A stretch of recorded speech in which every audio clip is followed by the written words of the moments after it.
Well, Colby, thank you for making this time. And it has been such a week for you and your family. Yeah, And I just want to start and catch up with you because last time I spoke to you was, man, 2020. It seems like forever ago. yeah. And I just want to know like where your head is at right now after this indictment came down and the new details that have come out. And you're Yeah. moving in the right step that they're moving in the right step forward for justice, but at the same time it's your mother that's being accused. So just take me there and tell me what's on your mind. Yeah. So honestly, with all this new information, it's probably it got worse. Like, so every time something happens, as good as everything is, it's always bittersweet. And what happened was once I found out about just the more of the detail, like we always kind of knew that was happening, it's worse. It got worse. And yesterday was just a really, really hard day. And it's a good day because there is a point where you have to be excited that things are going to be happening. But like I said, it doesn't ever not hurt. And so um it's just hard, man. I can't even explain it. Like there's no way to explain the feeling. I was definitely really angry yesterday. So It's this weird feeling of being angry and also being relieved that you know your siblings are going to get some sort of justice. It doesn't bring them back. And I know this has been such a long journey and a tough year. I mean, we're about to hit June 9th. Did you yeah. watch the initial appearance today, or have you tried to stay away? So we've over time at the beginning, I was kind of like, someone can just update me. I can't like look at them. Today we watched it. It was really hard. Um, it's a difficult thing, but I feel like right now, keeping up with it, we know what's going on, and we need to stay in the loop, right? Because it is like, and it always has been about the kids, and it's always been about Charles and having the justice for those people. I'm not really as like focused on what happens to my mom and Chad. I know they're gonna be in jail, so I literally don't like, you know what I mean? I've really put them to the side, and it's really all about taking the right steps forward for the kids and for everybody. Has your mom reached out to you? Have you spoken to her? What has that been like for your? I mean, you guys were best friends and you guys were so close. So you are her firstborn, and now here we are, and Yeah. everything that's transpired. Just take me to what that relationship is like, if you can. Yeah. So I mean, we did talk um, right as we came here the very first time, and then those conversations were just nothing because she's not going to tell me what's going on, and I didn't care about anything else. So no, we haven't talked. I've thought about talking to her, obviously face to face every time. I'm not gonna lie, yesterday would have been the probably worst time to do it because I think I was at my peak of anger. I've always tried to keep myself held back a little bit in the sense of not go to anger first because that's already an automatic response. But this time I'm like, I just am really having a hard time to not be angry. And so I don't know if I have no actual purpose to tell my mom what to do and what the right thing is. I've been literally trying to do that with her since this all started. And that's what my YouTube channel was a plea to her, just do the right thing. You literally know what that is and you're choosing not to do it. So even though I was close to her, she is a grown woman and she can make decisions, and she's literally continuing to choose the wrong thing. So that's why I'm waiting to see what happens with her and what's going on. But she You knows what's said right and wrong.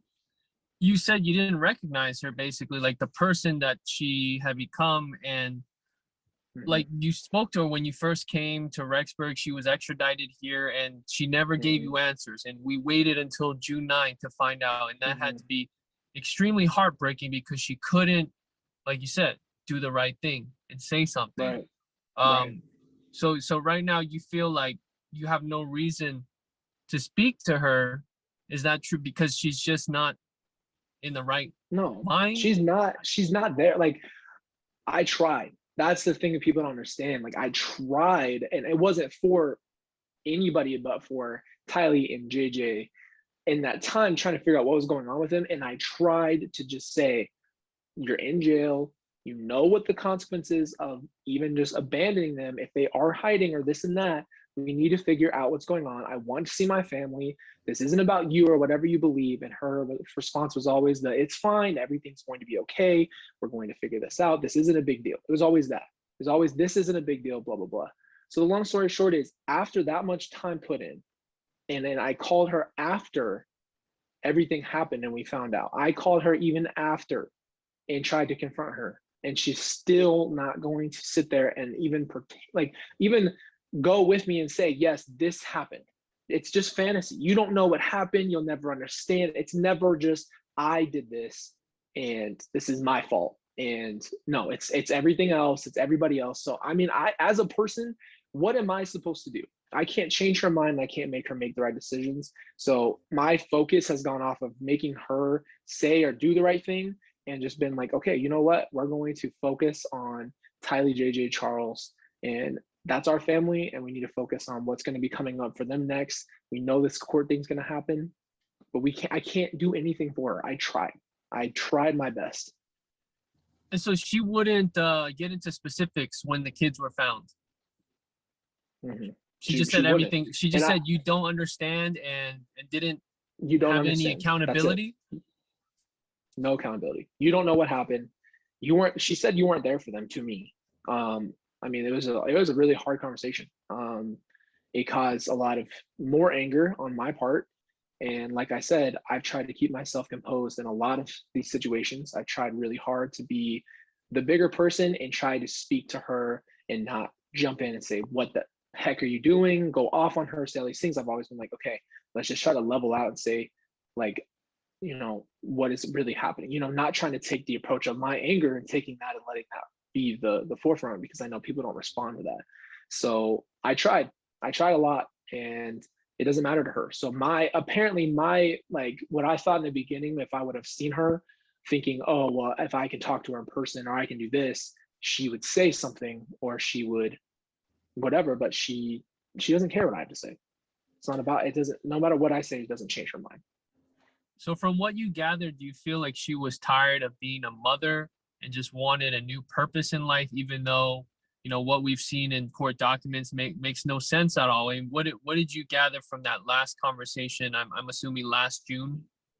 Yeah, she's out of her mind. That's what I gathered. I don't give a frick if you don't want to be a parent. I don't care what your purpose is. I don't care what it is. You don't go around and take everyone's life to get to where you need to go. If you wanted to be away from everybody, walk away. No one was stopping you. Everybody would have jumped in and we could have figured out situations for the kids. If you couldn't handle them, they know better. They knew what they were doing and they didn't want to choose anything other than what they chose. And so it's just, you have to get to a place of understanding of, you can't change what happened and you have to forgive. But after yesterday, it just took me from that place of like trying to forgive everybody to back to a lot more questions, and then the anger comes in and all those things. But like I said, her mindset is, I cannot follow it. I never will be able to know what she was thinking or feeling or thought was the right thing to do. I know she knows better though, I'll tell you that. But you know the person you knew before, and would you call herself a strong-minded woman that would not be able to get manipulated by someone like Chad Daybell? Like, how did that shift? I really couldn't tell you. I don't know if it was a pure manipulation. I don't know if she just chose to do everything. I think it was more of she wanted to do whatever she wanted to do, which is whatever it was, be alone, I guess, or not have kids or not have responsibility or whatever that was. And on top of that, she had someone whispering in her ear. So I think it was just all those things put together and you get this. And like I said, not in a million billion years will I be able to sit here and tell you, oh, well, that makes sense. And that's why. And I know that's not what you're asking, but it's never going to be, oh yeah, this is why she did that. There's no reason. There is no reason. Your late uncle Alex is named in this indictment as well. If he was alive, he'd be definitely charged. He's accused of conspiring as well. You've learned new details about him. Do you think that he could be manipulated by Lori? Or what do you think that dynamic in their brother-sister relationship was? I didn't grow up close to Alex by any means. He was his own person. He would come around every once in a while. He's kind of the out person. Like he was in at all the family parties all the time. He was kind of doing his own thing. Then they got close together for whatever reason. They started being really close. And then I don't know how you go from being close. Like I could understand being close to your brother or your sister. I don't understand how you go from okay, we're going to be close to, we're going to start killing our family members. Like, there's no way you get to that point ever. And I'll never be able to explain it. And so, like I said, for him, for her, it's the same exact thing. Like, I couldn't tell you what they were thinking. Their relationship, they got closer, but you don't just get to that place. You don't just get to this place of no one's lives matter and we're just going to start doing whatever we want and we run the world and we're going to take people's lives. They don't have that right. Is religion that powerful to them or that impactful on them to justify this? Because that's what prosecutors believe, is that that was the reason or the justification of everything. And Right. it does, if to But here's the the thing. most, it doesn't make sense, right? Yeah, it doesn't, because here's the thing. If you believe in Jesus, you believe in God, you believe in these things. When you read the Bible or anything, nothing they've done lines up with anything that the Bible says. Nothing.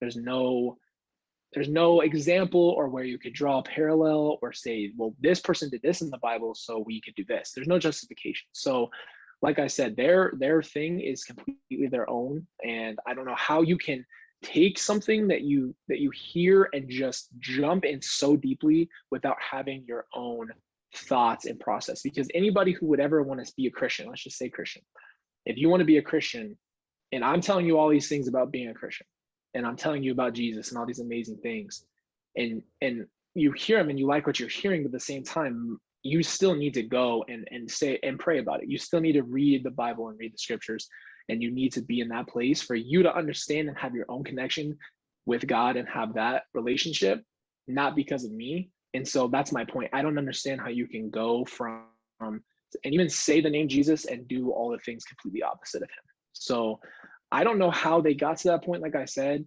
belief, I think, can be a strong thing, but there's no belief based off of Jesus or based off of God that tells you to go and start murdering people and kill your family members and do all these things with no consequence. There's no gospel that says that. How has your mother changed your life since this has happened? Like, take us to, because people think about, oh, that's her son, and they think about the case, but they don't know your everyday life, how you're Right. affected, what you have been through since 2019, late 2019. Mm-hmm. So, like, how has she impacted you today? I would say the word stripped, right? She stripped everything that we've ever known and had. She took all of my family's life. I don't have my family. I don't get to have that time with them. I don't get to know them anymore. I don't get to have that. She stripped that foundational thing. She took everything that she could away from all these different people. Like I said, not just me. She stripped everybody away from other people. And then on top of that, like I said, our credit was tied together on a lot of things. That got stripped down. And then we had to deal with all the repercussions of her decisions in every single way. So our lives have been completely changed, but our faith in being Christian and trusting in God at all through this time. So we're not going to sit here and try to just be these victims, because the are, Charles and Tylee and JJ and Tammy, the people who actually were taken, they're victims, but we are living with the results, And So I know you're religious and you have your faith. Do you pray mhm. for your mom? I do. I have before. I'm at a place now where it's just taking me some time. Like, the reality is, you're supposed to forgive people. You need to forgive people because it helps you move on, and you can't hold on to the unforgiveness because it's literally eats you as a person away. But at the same time, I'm a human being, and I like yesterday, a perfect example. And then a lot of times I'm angry, and it can be hard to try to, you have to deal with what you're feeling emotionally, and then, like, with the spiritual stuff, you have to kind of figure out, and it takes some time. So I try to pray. I mean, I pray all the time for things to go right, to have God's will done, all those things. But at the same time, there is an emotional side, and you have to deal with that. So praying for her has been an on and off thing, but like I said, it's really for her and God to deal with. She knows what's right and wrong, and it's not on me. And I think I try to take that responsibility. Oh, this is my thing. I'm still here. I can tell her, do the right thing, do these right things for the kids, do this for Charles, tell the truth. And she's not. So it is her decision, not mine. Do you see yourself ever speaking to her again? Not right now. Not right now. Not how I'm feeling right now. The reason why not is because I know going in guns hot, ready to go at her and tell her everything that she's ever done to me, and tell her all these things that she's done to all my family members and this and that. That's not going to get her anywhere. And what I mean by get her anywhere is like she needs to tell the truth, and she also needs to ask for forgiveness, not from me, but from God. So, but I don't know if going in guns hot is the right way to do it. Lastly, yesterday was JJ's Mhm. ninth birthday. It would have been his ninth birthday. How much do you miss JJ? How much do you miss Tylee? Every day I miss him. Like yesterday was hard because my whole point was to celebrate JJ and Tylee and Charles. Like those are what those are days are for, to remember them. And I know that as good as yesterday was, it did cloud a lot of JJ's birthday. So it was hard. It always is hard. Anytime their birthday comes up, we even know in a couple weeks, it's going to be technically the day they found them. And it's like, it's hard to even imagine sometimes that they're not here. And it literally is a daily process of something. You have to keep going forward, and it's hard, but I miss them every single day. Like there's never a day I'm not thinking about them. And yeah, it can be really hard. Well, Colby, again, I'll say, man, how you've handled this whole journey and twists and turns and this whole bizarre timeline in your 20s, early 20s. A lot of respect, and I just hope that you keep finding more peace. And I appreciate you trusting me and opening up, because I know this is not definitely the hardest thing to open up about in your life. I would assume, talking about your mother and your siblings who passed. So thank you again. Really appreciate it. Yeah, man.